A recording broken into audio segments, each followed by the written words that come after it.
Should women get extra days of leave in a year if they suffer from uncomfortable menstruation? If they suffer from pain, from discomfort, should there be more days of leave than what everyone else gets as an employee? This has been a question of long-standing debate.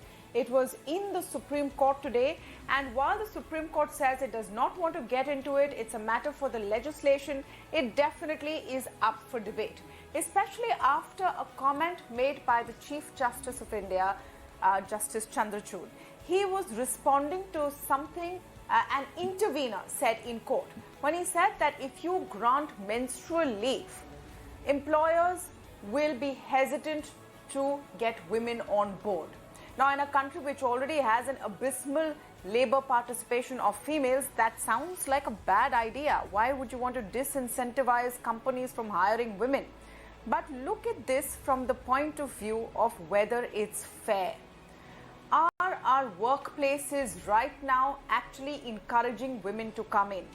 For how long will women have to just grin and bear it or pretend that they're not really suffering? Is that 10 or 12 days of sick leave that everyone gets enough if you have a serious condition? And when there are so many countries in the world which have accepted menstrual leave as a part of their policy, should India be left behind? That's what we're discussing today on the show. And to speak on this, I'm joined now by Rituparna Chakravarti, co-founder and executive director at TeamLease, Lloyd Matthias, business strategist, Karuna Nandi, advocate in the Supreme Court, Sonika Aaron, founder of Marching Sheep, and advocate Shailendra Mani Tripathi, the petitioner in the case. I'm actually going to begin the conversation with advocate Tripathi, who went to court with this. Tripathi ji, बहुत-बहुत शुक्रिया हमारे साथ आज बात करने के लिए. आप पहले हमें ये समझाएं कि आप ये पिटिशन लेकर सुप्रीम कोर्ट क्यों गए, क्यों आपने ये मांग रखी कि महिलाएं और जो फीमेल स्टूडेंट्स हैं, लड़कियां हैं स्कूल कॉलेज में, उन्हें मेंस्ट्रुअल लीव अलग से मिलना चाहिए?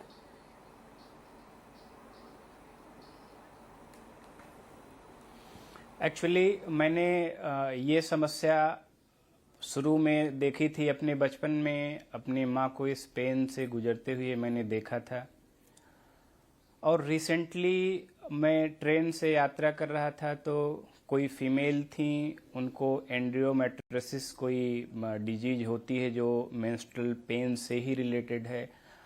उनके दर्द को देखा तो वो ट्रेन में थी, बहुत बेचैन थी. मैंने जानने की कोशिश की लेकिन वो कुछ कह नहीं पा रही थी. तो बाद में मैंने इस चीज़ का अध्ययन किया तो पता चला कि ये दर्द हार्ट अटैक जैसा दर्द होता है.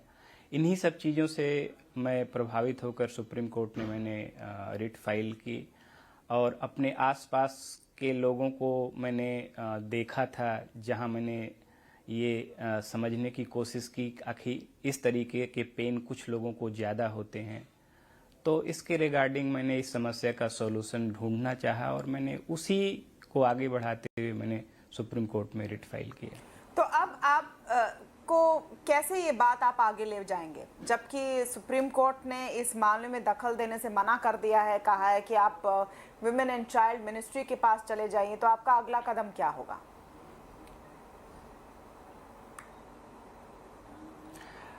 जैसा कि honourable chief justice of India ने अपने ऑर्डर में ऑर्डर किया है कि आप रिप्रेजेंटेशन गवर्नमेंट ऑफ इंडिया को through women and child ministry को आप रिप्रेजेंटेशन दें, और ये पॉलिसी डोमेन का मामला है, सरकार कंसीडर करेगी इस बात को. और पिटीशन को डिस्पोज ऑफ किया है तो पहले सर्टिफाइड कॉपी हमारे हाथ में आ जाएगी, फिर उसको मैं गवर्नमेंट ऑफ इंडिया को मैं रिप्रेजेंट करूंगा उसको लेके. फिर उसके बाद अगर जैसा भी सरकार डिसीजन लेती है उसके बाद फिर अगली क्या कार्रवाई होगी सोचेंगे, क्योंकि ये एक ऐसा पेन है जो हम सबकी जिम्मेदारी बनती है. कोई किसी की माँ है, कोई बहन है, कोई पत्नी है, कोई बेटी है, और ये समस्या एक बायोलॉजिकल समस्या है.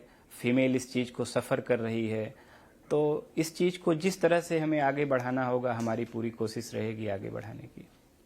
शुक्रिया त्रिपाठी जी. आपकी बातों के लिए और आपके इस प्रयास के लिए कि आप सामने वाले पर क्या बीत रही है वो समझने की कोशिश कर रहे हैं. Now let's come to the real impact of this, and I'm going to start with Karuna Nandi. Miss Nandi, the concern that the Chief Justice of India has also echoed, and it was someone intervening in the case who first said it, but this is not a new argument, that if you impose an additional leave, employers, especially of small businesses, not large multinationals who have CSR targets, etc., but those of small businesses will say that let me avoid employing women because now I will have to give them additional leaves. I think it's important to look at the petition itself first. While I congratulate Mr. Tripathi for taking the initiative, the petition itself, unfortunately, says that Article 14 applies. The main argument is that Article 14 applies. And Tripathi ji, आप correct कीजिएगा अगर हमने कुछ inaccurate कहा. कि किसी state में है और किसी स्टेट में नहीं है, इसीलिए constitutional equality as per Article 14 apply karta hai in view of federalism. I beg your pardon. Now, this isn't a correct interpretation of Article 14, you see. So this may have been the problem with regard to the disposal of the petition. And then the rest of it could have just been conversation around it. So this is something to look out for. This would mean that while the bench has made its inclination known, it's possible that another petition might succeed. I don't know. I'm not a soothsayer. Yeah.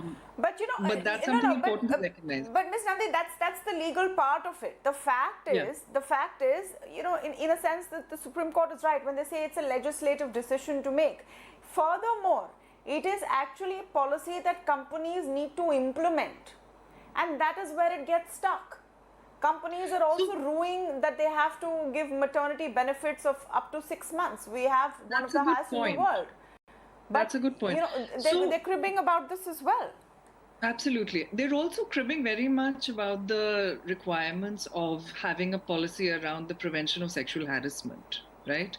Now, we have to remember that in pre-1997, it was not specifically banned sexual harassment. And then in 1997, as per Vishakha, as you of course know, the Supreme Court said that, look, it is a woman's fundamental right under Article 19(1)G, which is the right to work, as well as the right to a life with dignity, to be free from sexual harassment. So companies need to set up these Vishakha committees, have policies, have workshops to prevent this.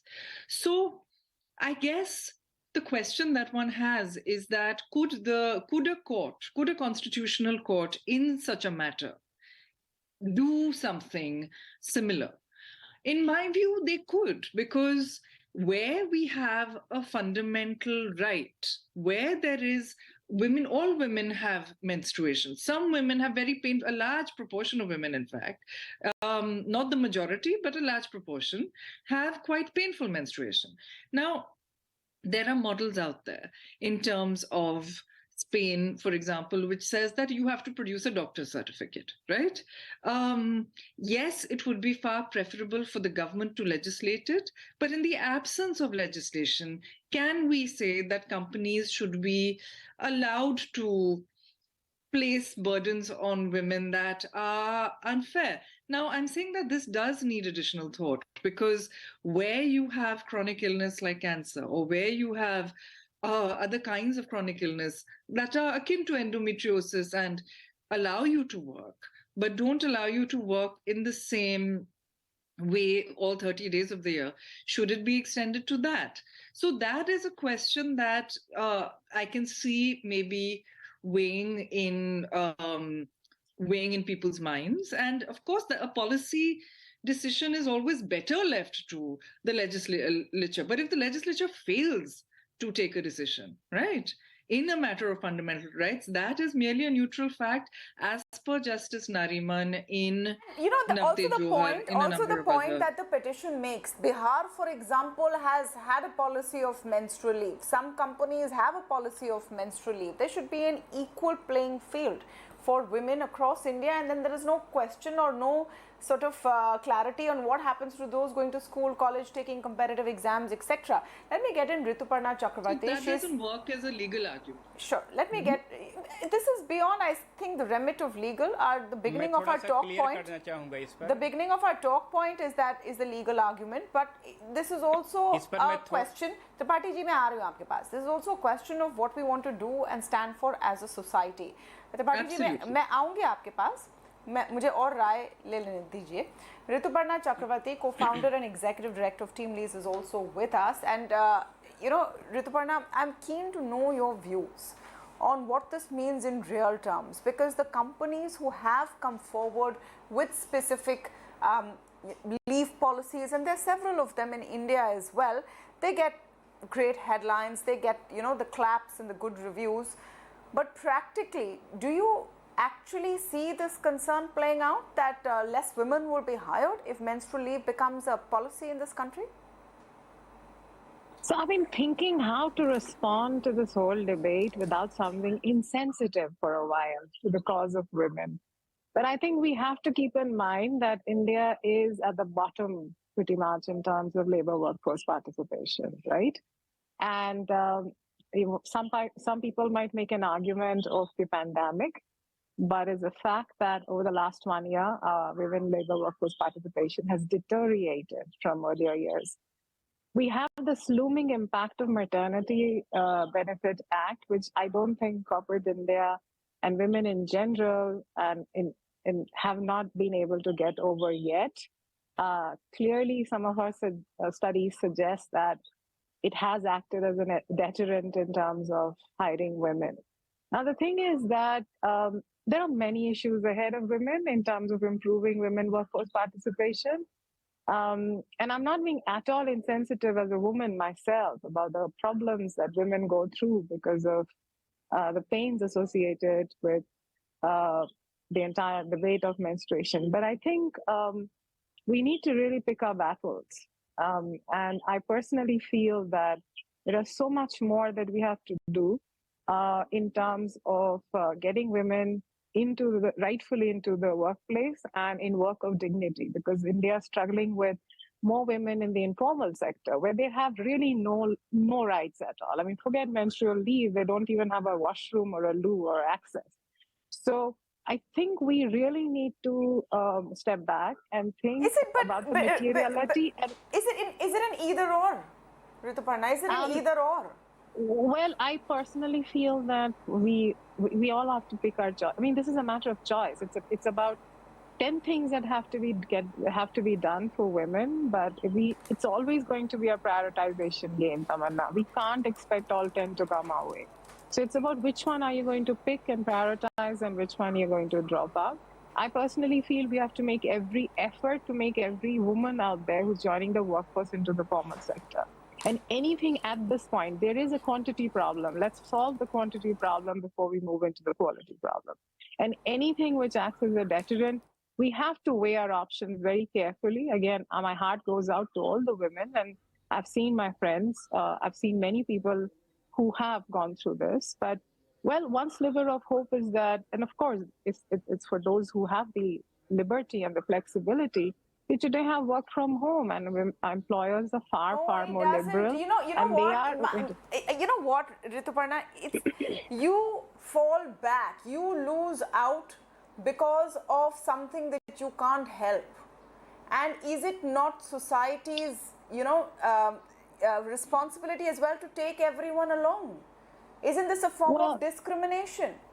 No, actually, look, pardon me on this front, but yes, it is something that some women go through, first and foremost, and not all women go through. Similarly, I mean, let's not make this a gender issue, because there could be some chronic ailments that even the other gender goes through. So it actually opens up a Pandora's box. And I heard that there were comparisons made with countries abroad. I went through the list, Tamanna. Most of these countries are where women labor workforce participation is not a challenge. I have not seen anyone which is within the vicinity of 10, 12 ranks or 20 ranks of India where something like this is getting executed on an ongoing basis and successfully. So without impacting the ability for employers to hire more women. So, but anyway, I may be making an hypothesis. Maybe it's all my apprehension. Maybe it's not really the case. No, but but from the way I have seen, because you have real life experience when you speak to companies who want to recruit. Has anyone come to you and said that, oh, I don't want to hire women because they might get painful periods, they might have children, they might have babies? No one will explicitly say that, but everyone has a choice of not selecting. Okay, Sonika Aaron, I want your response to this. We'll get everyone's comments once and then we'll open up the debate. Yes, Sonika Aaron. So, thank you, Tamanna. And, there are a lot of things which Karuna ji said and Ritu said. So, first and foremost, to put the numbers right, 1 in 10 women have endometriosis, which is a significant number. And endometriosis is extremely debilitating.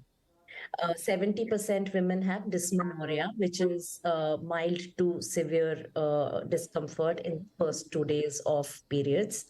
But endometriosis is debilitating. I am one of the women who experience neither, but I have seen women around me, friends, relatives who have gone through it, taken painkillers and hot water bottles and whatnot, and nothing's worked.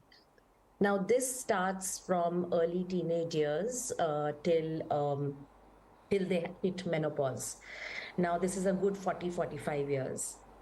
Now, coming to whether it should be done or it should not be done. And now, while we can't take the decision here, I do believe that when it becomes a talking point, when it becomes something which needs to be done, it starts to change mindsets. Karuna ji spoke about Vishakha guidelines. Ma'am, I started my career in 2001 and there was no POSH. And trust me, I worked with the best of MNCs and none of those organizations were talking or making people aware about Vishakha guidelines. We had to fend for ourselves. So until and unless there is an act which is mandated, organizations will not do anything. Yeah. Now coming to, sorry. No, why don't you finish? Yeah, thank you. Now coming to this issue about leave, I think the issue is with the word, so just let me complete. The issue is with the word leave, maternity leave, period leave.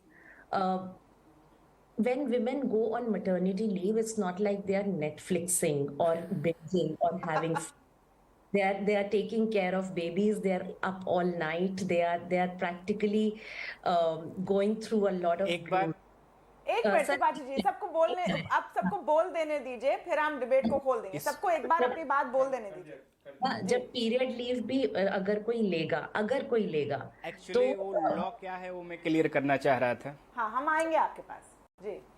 तो जब कोई period leave भी अगर कोई लेगा तो वो अपनी हेल्थ के लिए लेगा, आराम के लिए लेगा। अगर किसी को लगता है कि उससे काम पे फर्क पड़ेगा तो ये एक माइंडसेट इशू है। We need to put anything which needs to be implemented in letter and spirit, right. So that spirit needs to be surrounded by enabling procedures like, why does it have to be a person available at work to be evaluated for work? Why can it not be on the basis of what are they contributing? When we do sessions on sensitization and people say that, they will go for 6 months on maternity leave. And we say that what if somebody a male has a accident or like she spoke about cancer? Will you not, irrespective of gender, support that person?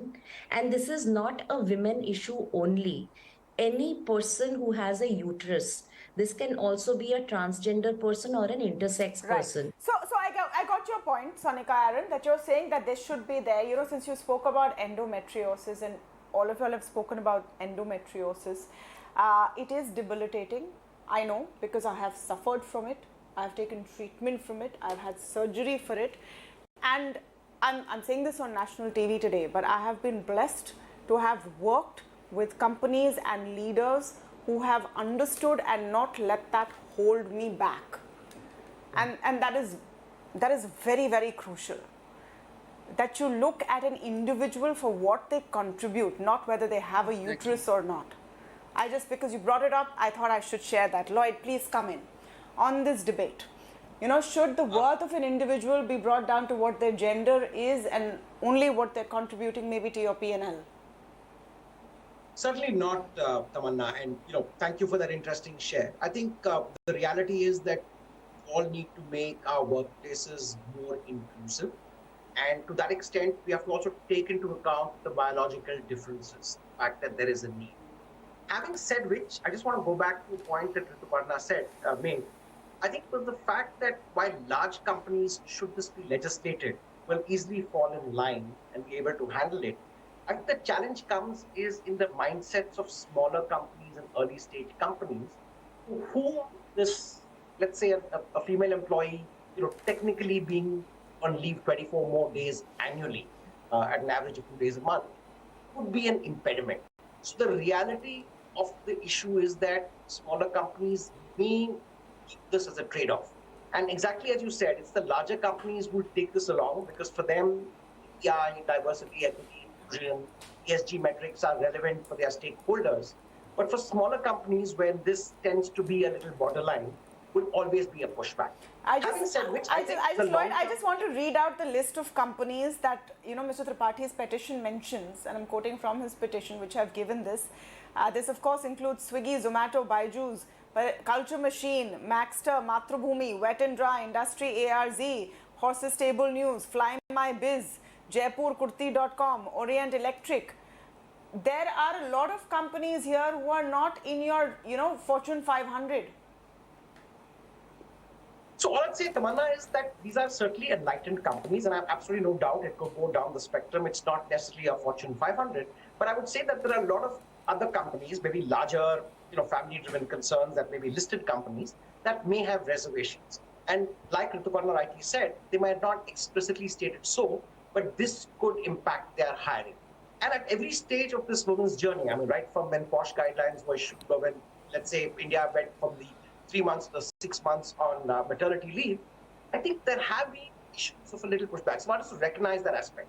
While I'm all for the fact that we have to make our workplaces more inclusive, I think this could be a negative impact of that, and that's the reality that one has to accept. Long term, I think legislating would be a solution. I'm going to open up the debate, but I just want to, understand, how do you think that it's okay to discriminate against someone because they have painful periods, and where does that end? Tomorrow, what if a company says, I will not hire someone who's obese because they might take a lot of sick leave and their health might be bad. I will not hire a smoker. They will take a lot of smoking breaks. That's an excellent point. So it's discrimination. Let's talk about what it is and not, beat around the bush. This is a form of discrimination. Yes, Karuna. When we speak about incentivizing companies or not incentivizing companies to not discriminate, then should we be speaking in terms of incentives, or should we be speaking in terms of not being allowed to discriminate and enabling them to comply with the law? At the moment, we don't have an equality law. An equality law was floated, in fact, by Shashi Tharoor because he is willing to float these private members' bills, and the person behind it was Tarunab Khaitan from Oxford, who's done decades of work on this. And the non-discrimination law sets law out. already hai. नहीं जी नहीं है मुझे खत्म करने दीजिए. So the non-discrimination entire structures of law, right, exist in England, they exist in the United States, and they do not exist here. So you can go to an entire structure within your company and say that somebody has sexually harassed me. If they stroke your shoulder and say, oh, you're so hot, right? You can go under Section 354 of the, because it's criminal sexual assault. But if somebody shouts at you and says that you are stupid because you're a woman and I'm going to fire you, right? then the morass of law that you have to draw on, you have to sort of make a case on based on contract, based Yeah, on but you know, Article 14. no, Please no, let me finish. yeah, Based on let's, Article 14, etc. I'm just आज finishing break my करिए. point. The thing is, though, is that we need a structure of law that says that you can't discriminate. Spain also pays those 3 days if you provide a doctor's certificate. The government pays for it. Now, of course, these structural issues in terms of burdening women with childcare, with their own pain due to endometriosis, etc., is a huge problem and needs to be taken off just women. So that structural problem is something that should be looked at as a whole and is something that is preventing women from joining the workforce. So these are not contrary issues. These are actually entwined issues. you know, Rituparna, do you want to respond to the gamut of, views that have come in? No, I think I'm all in favor of having a workplace which is equitable for women and is non-discriminatory in nature. But I think I'm coming at it from a practical perspective about how to go about it. I honestly believe that there are bigger problems that women are grappling with, which is impending their coming to workforce, informal workforce, and we will. So let's stay focused on those. I'm not saying we So should what let are this these? Let's narrative talk die about down. them. Let's not let the narrative die down on things like this, because what Sonika rightly said is that at least if we keep talking about it at some point, but I don't think it's the right time to push for legislation right now, because that's a scary point. I mean, that's when you're saying that somebody's pointing a gun at my head, and that's when employers start reacting differently. I feel that we have to keep this debate and narrative on and But it's push of to no the use agenda. then, Rituparna, it's of no use then. I actually don't think so. At the I end of don't the day, think it's of so. no use. You're at the mercy, like I just spoke a few minutes ago, you're at the mercy or it's your draw of luck. Do you work in a Look, place, do you work in a even like place or with a Posh. manager who is understanding of your situation? If you Tamanna, even don't, what are Posh, you for going to do? example, Tamanna, Posh essentially is of much bigger impact than what the issue that we are talking about. And the Posh is also not something which happened just like that, one fine day. It took years of marination and debate and conversation. So I'm saying at this point of time, let's keep the debate on. But the moment you'll push for legislation, it will have adverse impact on women, the very women that we are expecting to protect right now. It's not But going to should be in that be favor of okay? them. Should that be okay? 1 minute. Sonika, Aaron, should that be okay to say that if you give special leave for menstrual pain for women, then people will stop hiring them? That's essentially what it boils down to. Should that be okay today? It's like saying that if you ask someone to, give special provisions for those who are differently abled, they will not hire them. Then how do you move towards an equal workplace and an inclusive workplace? And this is 50% of the population. So, Tamanna, there has always been a backlash. There was backlash after Posh as well, if you remember. We cannot give feedback in behind closed doors. If I give a feedback, I don't know, she will raise a complaint against me. It happened after, we extended maternity leave from 3 months to 6 months. There will always be a backlash. Are all organizations implementing Posh the way it should be implemented? Hand on heart, no. Right? We've had that creche policy. How many organizations are really having creche today? So I think you need to have a legislation, or you need to have some guidelines, something which at least forces people to start having a conversation. It removes the stigma. Please understand that today the workforce demographic is changing. 52% of our workforce is zillennial and millennial, who are very, very woke. By 2025, 27% will be zillennials who will not shy away from talking about periods. Today, when you go to a washroom, and I'm talking about small companies where they don't even want to keep a toilet paper in the washroom because the budgets are out. So I'm talking about that at least have a conversation. The conversation so is happening. Rituparna is also saying have a conversation. She's saying don't bring legislation. But Tamanna, conversation is happening on TV. Please go and have a conversation with the CEO and the HR heads of, you listed out 12 companies. What about the other organizations? They are not going to do it unless there's a push. That's the point. Okay. Exactly. Yes, Lloyd, please come in on this. If we're waiting for companies to start looking at inclusive workplaces, to actually make women feel more comfortable, in fact, increase their participation in the labor force, because of this, is it going to happen because without legislation?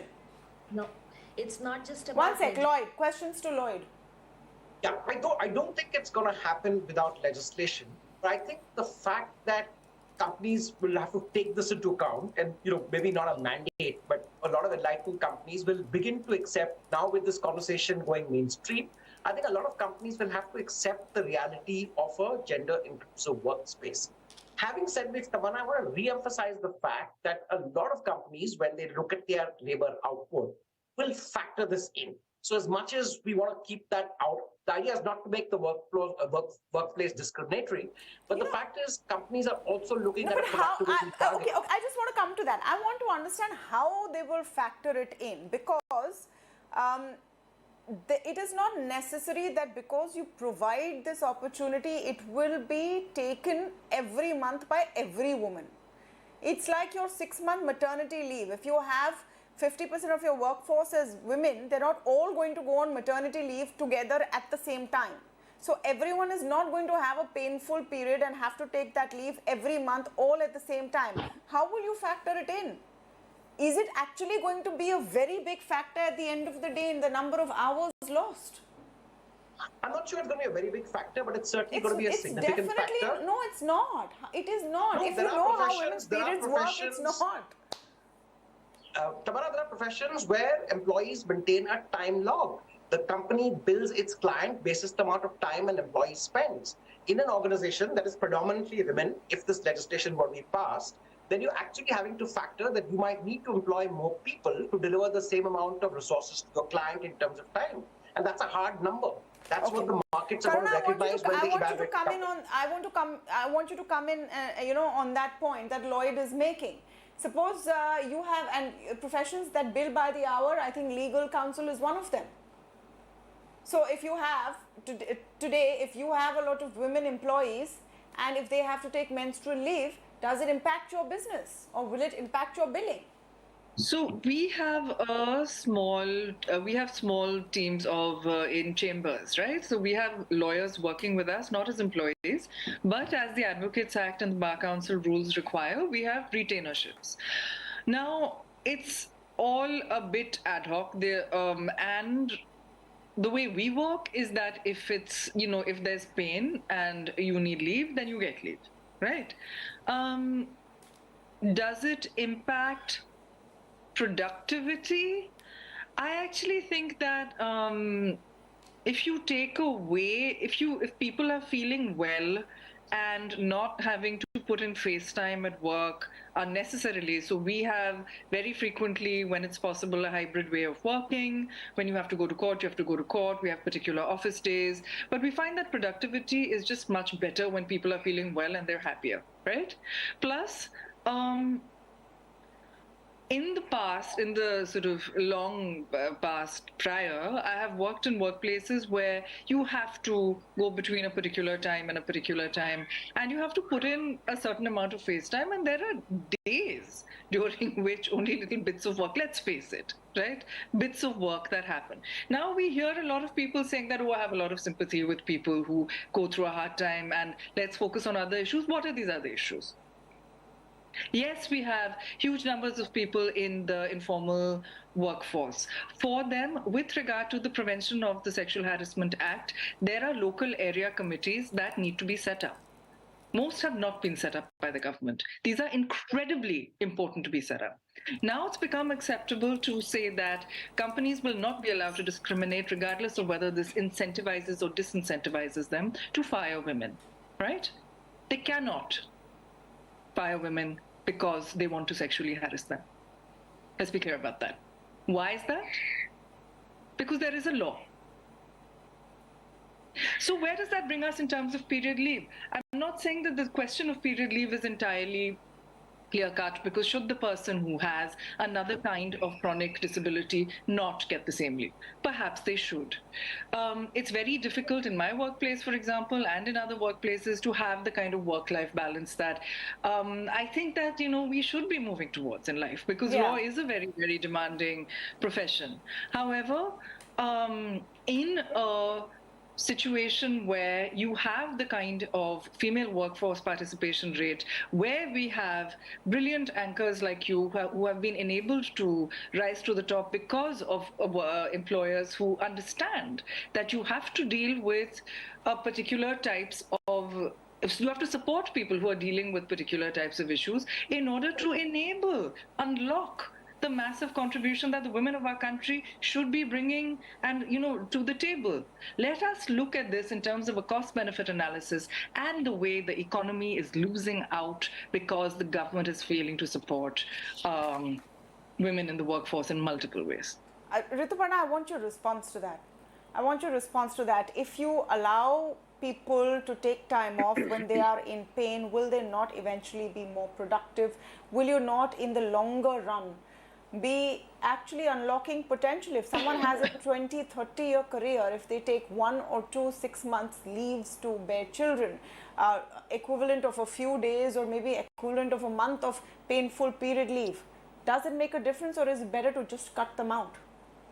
Actually, you gave me the perfect, you've become the perfect example. Actually, the moment you said that you've been blessed to work with employers who actually understood the problem and the challenge you were going through, that's what we need to focus on. I think we've made this debate of actually announcing that every employer out there actually are currently denying women who genuinely have a problem. And I think there is a problem with that assumption. I do believe that, and I kind of agree with Lloyd, this is a problem that you will have with uninformed employers who are not that progressive, who are not understanding the value that women bring to the workplace, who are not understanding the thousands of studies which actually say how women economically can be highly beneficial for organizations. So, but then there are a lot of evolved organizations that are already there, and hence there is an ecosystem where I don't think an employer today who's actually seeing what a woman is doing at workplace for a genuine case will deny such an option. So that's what I'm saying, that if there is a huge case where there is a large list of organizations who are currently denying employees, then yes, we will be talking in a different forum. Will we ever know, and can we leave it to the goodness of heart of certain individuals? Like I said, I've been lucky to go through the process of starting a family, go through the process of an illness. I've had those kind of managers in workplaces, and I'm still here. But does everyone have that same opportunity, and shouldn't they have the same opportunity? That really is food for thought. I want to wrap this here, but I want to thank all of you for joining us on the debate today. Thank you. Thank you. Thank you, everyone. Thank you.